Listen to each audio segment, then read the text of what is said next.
మన మున్సిపాలిటీ పనుల గురించి రివ్యూ చేయడం జరిగింది. మున్సిపాలిటీలో త్రాగునీటి సమస్య ఒకటి అప్పుడప్పుడు వస్తూ ఉంది. దానికి కారణం ఏమిటంటే ఏదైతే పైప్ లైన్ ఉందో మన గొల్లపూడి నుంచి వచ్చే పైప్ లైను దాదాపు 20 చోట్ల లీకేజ్ అవుతున్న మూలంగా వాటిని రిపేర్ చేసే సమయంలో కొంత ఎక్కువ టైం తీసుకుంటాం మూలంగా కొంత డ్రింకింగ్ వాటర్ సమస్య వస్తుందని చెప్పేసి నా దృష్టికి వచ్చింది. నేను వారిని స్పష్టంగా సూచించింది ఏమిటంటే దానికి ఒక లీక్ దగ్గర రిపేర్ చేయాలంటే ఒక రోజు 24 అవర్స్ లేదా 36 అవర్స్ పడుతుందండి.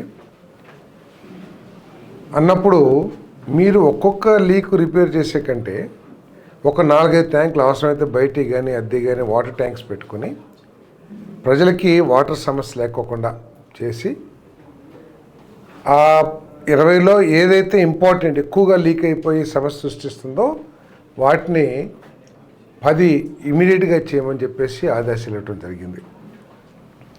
ఆ 10 లీక్లు అరెస్ట్ చేసి ఈ వేసవికాలంలో ఎక్కడా కూడా త్రాగునీటి సమస్య ఉండకూడదు అని చాలా స్పష్టంగా చెప్పాం.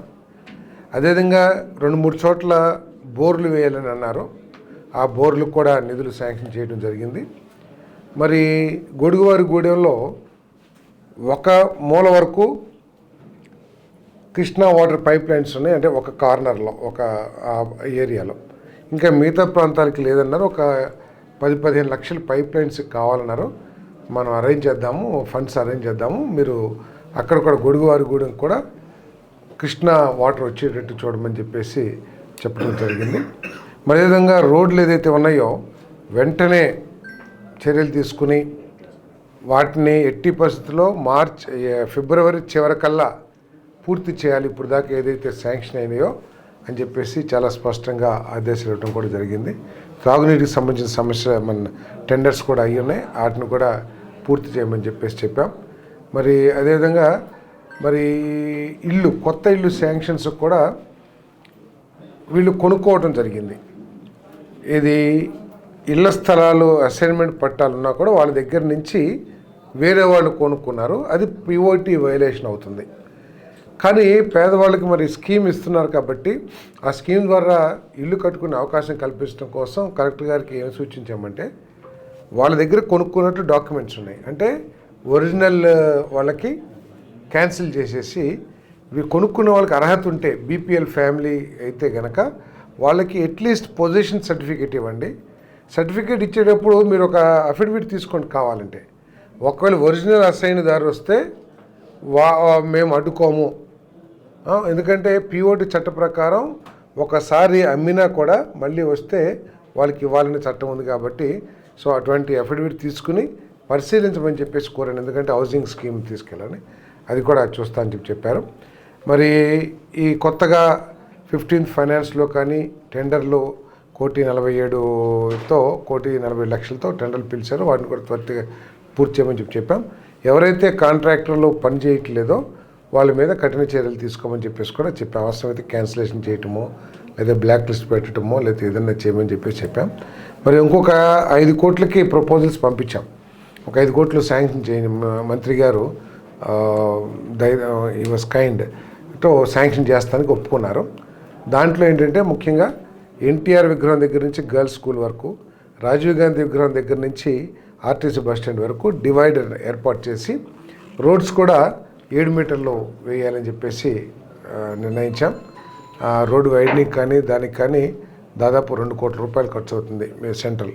అట్లాగే సెంట్రల్ లైటింగ్ కూడా ఒక 60 లక్షల రూపాయలతో శాంక్షన్. ఇంటర్నల్ డ్రైన్స్, ఇంటర్నల్ రోడ్స్కి మరో 2 కోట్ల రూపాయలు ప్రపోజల్ పంపించాం.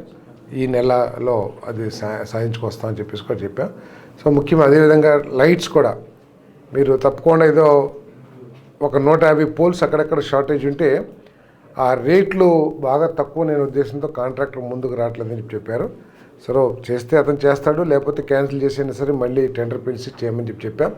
అదేవిధంగా లైట్స్ ఎల్లోగా మారిపోయాయి, అంటే డిమ్ అయిపోయిన తర్వాత దాని మీద వెంటనే చర్యలు తీసుకుని ఆ లైట్స్ మార్చే విధంగా కూడా చర్యలు తీసుకోమని చెప్పాం. సో ఏదేమైనా సరే మా ప్రాధాన్యత ఏమిటంటే వేసవి కాలంలో ఎక్కడ కూడా మరి డ్రింకింగ్ వాటర్ సమస్య రాకూడదనే ఆదేశాలు ఇవ్వడం జరిగిందని చెప్పేసి కూడా మనం చేస్తాను. మరి ఒక ట్యాంకరు మరి రెడ్ అయ్యే చారిటబుల్ ట్రస్ట్ కింద ఒకటి ఇచ్చాం. ఇంకోటి కూడా ఈ మున్సిపాలిటీ కోసమే తయారు చేపిస్తే అది ఆగిరిపల్లి ఉందనో దాన్ని కూడా ఇక్కడికి తీసుకొస్తాం. అవసరమైతే ఇంకో ట్యాంకర్ కూడా ఇస్తానికి నేను సిద్ధంగా ఉన్నానని చెప్పేసి కూడా మనం చేస్తాం. మండలాల్లో ఎన్ఆర్జీఎస్ పనులు ఎన్ని పెండింగ్ ఉన్నాయి? అంటే ఎన్ఆర్జీఎస్ ఇంకా రివ్యూ చేయలేదు, ఎందుకంటే సమయభారం. మార్నింగ్ ఏంటంటే యాక్చువల్లీ 9ంటికి వచ్చేద్దాం అనుకున్నాం. ఈ లోపల మా ప్రిన్సిపల్ సెక్రటరీ గారు డిపార్ట్మెంట్కి సంబంధించిన మీటింగ్ ఉంటే కొద్దిగా కలిసింది. మళ్ళీ ఇంకొక రోజు చేస్తాం. ఏదైనా సరే ఎన్ఆర్జీఎస్ వర్క్లు పూర్తిగా మళ్ళీ ప్రతి మండలంలో 3 గ్రామాల్లో 20 లక్షల కాడికి ఎస్సీ పాపులేషన్, ఎస్సీ ఏరియాస్లో 20 lakhs కాడికి మరి ప్రతి మండలంలో 3 గ్రామాలు అంటే 4 మండలాలు 12 గ్రామాల్లో 2,40,00,000 రూపాయలు మరి డ్రైన్లకు కూడా సెంట్రల్ గవర్నమెంట్ ఫండ్స్ శాంక్షన్ చేయించడం జరిగింది. ఎన్ఆర్జీఎస్ కూడా ఎట్టి పరిస్థితుల్లోనూ మరి పూర్తి చేస్తాం.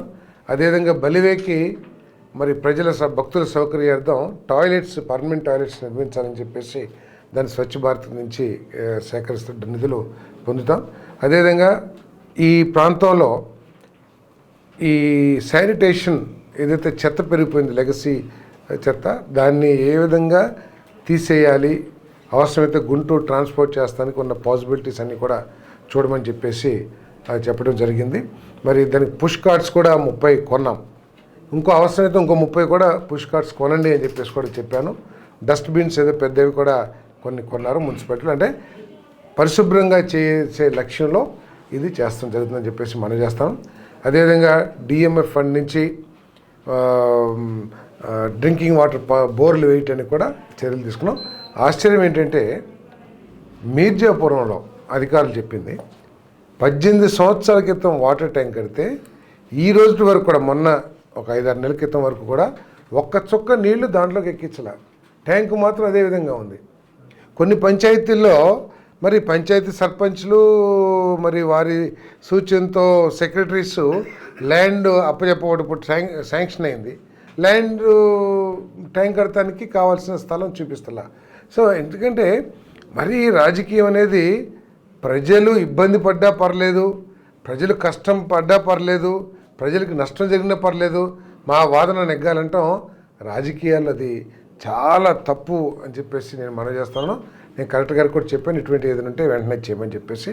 అదేవిధంగా మరి ఆగిరిపల్లిలో కూడా కచ్చా డ్రైన్లు చాలా గ్రామాల్లో ఇబ్బంది పడుతున్నారు, పేద ప్రజలు నివసించే ప్రాంతాల్లో. అక్కడ 2 లక్షల రూపాయలతో అంటే కేపీ రెడ్డయ్య చారిటబుల్ ట్రస్ట్ నుంచి ఒక మిషన్ని పర్మనెంట్గా మండలానికి ఇచ్చి 2 నెలలు కాకపోతే 3 నెలల్లో అవన్నీ కూడా కచ్చా డ్రైన్లని కూడా తీపించమని చెప్పేసి చెప్పడం జరిగిందని చెప్పేసి మనం చేస్తాను. మరి ఎన్ఆర్జీఎస్ కానీ ఇంకా ఈ నియోజకవర్గ అభివృద్ధి కోసం ఏమేమి సాధించాలో అవన్నీ కూడా కృషి చేస్తామని చెప్పేసి మనం చేస్తాం. ఇంకోటి సార్, కొన్ని మండలాల్లో